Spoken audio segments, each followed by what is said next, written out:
And Alex Spoltowski, you want to go over what we're rolling out? Absolutely, absolutely. So, guys, we're working on a lot of things that are going to facilitate all of our transactions. Two-sided. One is going to be on the education side for some of the new advisors coming in, help them being able to digest how the team leads basically train when it comes to buyers, sellers, negotiations. It's going to make it a lot easier to onboard individuals onto certain teams and be a resource to train these guys, a lot easier. There's going to be some podcasts that we're going to be sending out that is going to be specifically geared towards nuances in the business, evaluations, deal structuring, creative financing, all of it, right?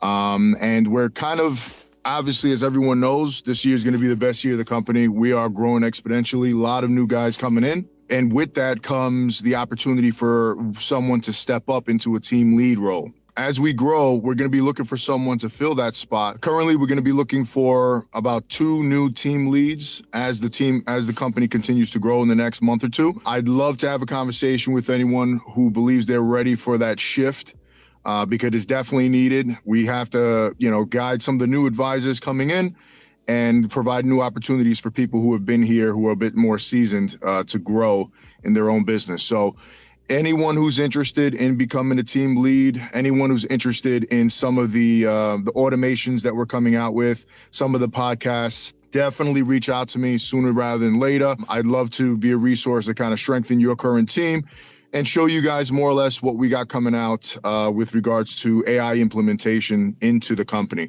It's gonna truly blow your mind. So reach out to me. I'll put my number in the chat, and I'd love to definitely be a resource for you guys for sure. Amazing. Thank you so much, Alex. And I've tested some of the things that Alex is speaking about. It's really cool stuff. So I just wanted to say that. It's very exciting. Yeah, just picture AI hotline for us. Yeah. Yes. And guys, also what I want to do is I had some conversations with some of the team leads to try to deal with some of the inefficiencies you guys have. If you can, sometime today, I'm going to reach out to pretty much all the team leads and get their opinion on what their largest pain point is, where their bottlenecks are with regards to paperwork, processes, follow-up. We have to keep on the bleeding edge of this technology because it is going to make our lives a heck of a lot more efficient, easier. We're going to be more profitable, more streamlined and efficient. It's just the way of the world. We have to jump on board. Everyone believes that, we're going to be replaced by this technology.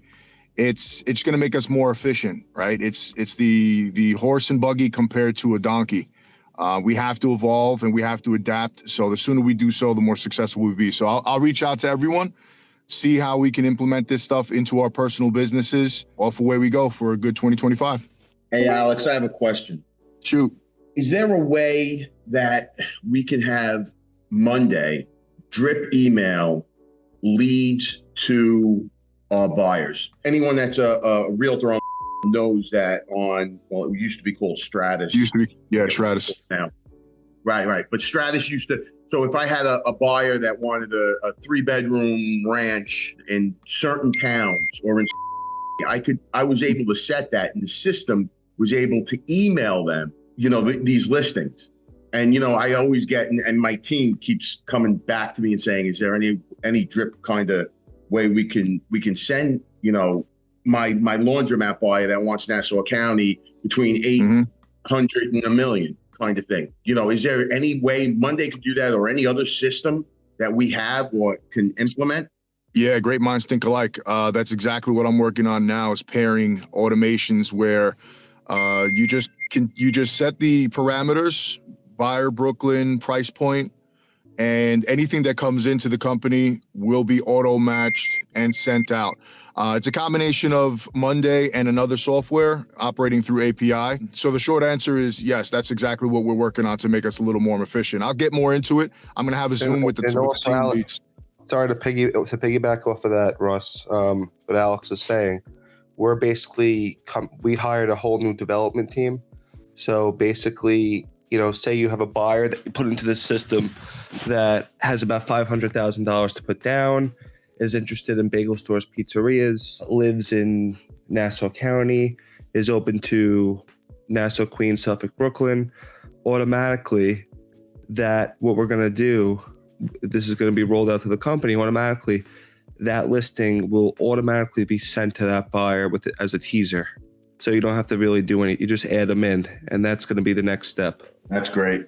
Yeah, we're trying to automate everything in this business, which is hard because it is a personal touch. But with this new AI that's coming out that we're putting together, I think anything is possible. What ends up happening is, you get this buyer that wants that laundromat in Nassau County. And I'm finding myself saying, listen, just go to my website, hedgestone.com, see something. I mean, I get 50 calls a day. So, for me to actually look for you, Mr. Buyer, it's a little difficult, and of course I'm not telling him that, but. And another thing we're going to do, Russ, is once the buyer goes to the website, we're going to have an AI chatbot pop up, and it's going to say, are you looking to buy a business? Are you working with a current advisor? What business are you looking for? And it's going to really help streamline the process. So that's going to be huge. And then another thing that I'm working on, just a systematized off-market, which the back-end team worked on, a systematized off-market list of all our listings. So you could just send a spreadsheet to your buyers as well, which I'll be rolling out next week. That's great. Great news. Thanks, Mike. Of course. Yeah, there's a lot of things in the works to make everything better, more efficient, and make everyone more successful. Guys, I have a quick question. Yes. Okay, I'm working on these insurance brokers. Now, I'm trying to tease them, but I'm trying to see what is the multiple of EBITDA that we can safely say that we can exit these people, because they're saying, oh, I'm doing so well, why would I want to sell? So I have these three groups, and they're asking me, well, what can you get me? So I just need to give them an educated answer. Does anybody know in the insurance broker industry, what would be the multiple of EBITDA that I can safely say to these guys that they could exit? Brian, do you know that answer? Just use straight math. If the book is small, meaning it's only doing $100,000, obviously your multiple will be smaller than if the book is larger. So one has $6 million book of business, the other one has $10 million book of business. Those are both good size. So what is he netting? Book of business insurance, or is it about EBITDA? Because I'm new to this. So what is his EBITDA? Fellas, what is his EBITDA? Hey, Dan Myers here. If I could just interject for a quick second. This will help, Doctor. It's not just about the profitability of the past year, but historical reserves that price into buying a book of business.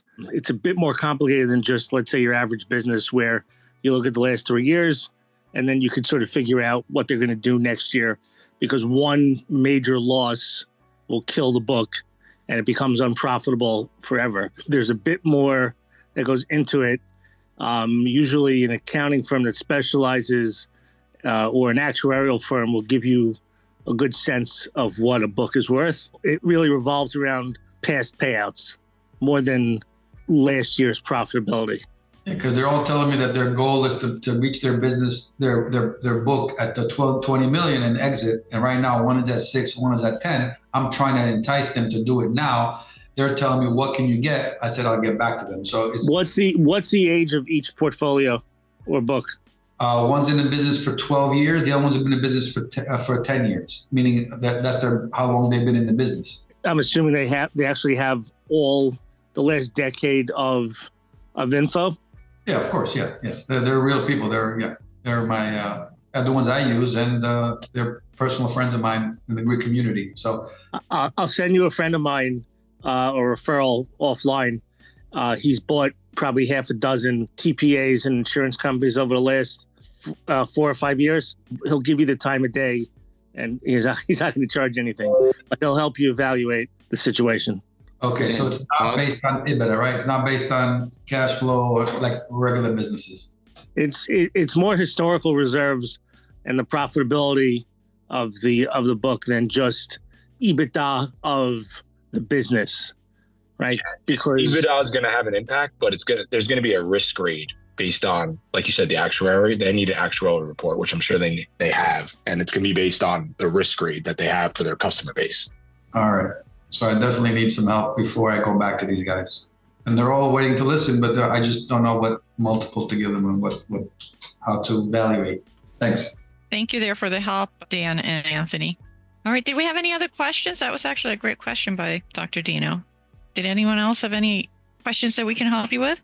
or any deals you're working on where you need a little assistance or advice on how to proceed? One more question. I have a buyer who just cashed out on his business, and he says he has about $2.5 to $3 million, and he was asking me. I wanted to put it out to the group. He was asking me about, because he's trying to reduce his capital gains, and he was asking if he can park his money into a business. Would that offset his capital gains, or does it have to be a property that's part of the business? So he was asking me that. He takes his $2.5 million that he profited, and he puts it in a car wash. Does it have to be attached to a building? So I told him I'd get back to him. And you can also do factoring. I can introduce you to a wealth advisor that jumped on one of our Zoom calls that can actually save people capital gains on businesses. Did he sell his business already? He told me he's in the process, and he's talking to an accountant about how to do it. I said, let me get my team, I get you a faster answer. So that was the day before yesterday. So he's still, because he said, he's the one who came out and said, listen, I need to park my $2.5 million. But I have some questions. So I needed to get back to him before I present him with offers. Okay, I'm sending you an email right now. And if anybody knows of any hotels or I'm getting one today at 10 o'clock in Fort Lauderdale. Nice. Because we have another guy who wants to park $30 million. Yeah, so we have a call at 10 a.m. with a hotel, and then I have a call at 1 p.m. with a property rental business with Stu, and that's about $1 million plus EBITDA. So, and I have a meeting at 3. I'm getting a pest control company. So a lot of good stuff. I should have one in coming as well. Should be about 10 million. I'll give you some more details on that. Should about $1 million EBITDA as well. Nice. So, mailer call? Yep, that was a hard mailer. Yep. Nice. Mailers really work. Matt, speaking of mailers, like, what's the return so far as far as like percentage you would say? Or how many mailers did come in for you? I would say this Christian Zarama is going to be a little bit better at answering this, because I think we sent out like 15,000. I've gotten probably 15 calls so far. I think Jason Hartman's probably gotten almost the same. I think everybody's almost gotten about the same. So I don't know. Zarama, you on the call? I think you know these numbers a little bit better than I do. I think he had to jump off. We'll talk about the numbers a little more. Mike, Zarama would know better. Those guys kind of sent the mailers out. We got a lot of return backs, like I guess bad addresses or, owner not there or whatever. So got to figure that part out a little bit. I'm sure it happens, but it seemed like it was kind of a lot this time. So, but we'll talk more about those numbers, but they're definitely efficient. I mean, if I get the listings that I talked to, probably 7 or 8 good ones. I mean, it's over $50 million in listings. I'm just waiting on documents from all these businesses. So definitely a good move. Now, Matt, did you hire a company to do it, or did you guys just like send them out yourself, or how did you go about that? I'm sure people are curious. Yeah, so we hired a few different companies, and one of the companies is a robot that looks like it's handwritten on the letter. So that, that was a little pricey, but I think we spent like $15,000 on the letters, and I think they came to like $1.50 a piece, I believe. Again, they'll know the numbers better than I will, Mm-hmm. but yeah, we had to obviously do the letter, the envelope, the robot writing on it, and then Jason took them to the post office and mailed them out. So interesting. Thank you. Those work so well. When I first started doing that, that's all I did was mailers. Yeah, and I've talked to several, I spent a lot of time in November trying to get resources together on, Facebook, Instagram ads, cold calling companies, hard mail, SEO, Google stuff, like just calling all these companies and figuring out what they do, how much it is, all that.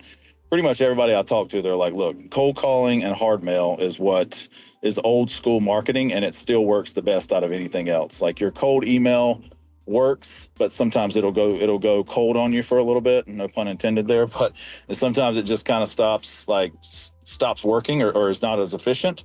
So, but cold calling these people directly and hard mail seems to be the two best forms of communication that have worked time after time after time. So that's what I keep hearing. You're dealing with, a lot of older people looking to retire, so that is their preferred mean of communication. So definitely I can see that working. It's a more personal touch, yeah, because those Definitely. letters that we send out, obviously if you cold calling, you're talking to the person directly, it's an automatic personal touch. And the letters look like people have called me on those letters and said, hey, I saw your letter, I just want to let you know that we're not interested in selling right now, but I'll definitely let you know in the future. So it looks so personable that they wanted to call me regardless if they're looking to sell or not. You know what I mean? It's like, Yeah. they felt they needed to call me. So it definitely works. Those letters are very personal too. So How's the financing arm coming along? Antonio, we're going to roll that out. Vinny Gebby, are you on the call? Yes, sir. We have to get together, and is Nathan reaching out to you about that? Yes, we're meeting with Nathan. Was waiting for you to get back from, and then we have a meeting with Nathan, and then for us to button this up and launch it. So we'll be good to go. Okay. If you want, let's set it up. I'm around next week anytime. Yeah, I talked to Alex yesterday. I wanted to see when you're going to be in the office this week. I'll be there every day. I'm back in town. I'll be in the office today. Well, tomorrow and Thursday, I have everyone that is local in New York. I'm having a class, a business broker class from 1 to 3. Just going over deals. When is that? Thursday? Wednesday and Thursday. Okay, so I'm gonna come in for both of those days. I'm gonna bring Besman with me. Besman has joined Hedgestone now. He's with me as well. He should be on the call. So we'll come in, and then we're gonna finalize with Nathan, and then we could roll it out for the whole team to have everything possible. And by the way, I have an offer for the liquor store for Hassan and Christian So I'm talking to them offline. But I have a bunch of things to go over, but I'm probably not going to bring them up until next week. Okay. Good stuff. Look forward to seeing you. Absolutely. All right. So everyone's invited tomorrow or Thursday, and appreciate everyone's time today. Guys, whoever's local, you got to be at these things. I'm telling you, Michael has this like an information seminar. I mean, it's priceless. Yeah, Dr. Dino, if you could send out an invite of like the time that you're going to be there. This way I know that, what time. So I can make sure that I'm there make it around my schedule. Standing room. It's 1 to 3 both days, but I'll send you an email.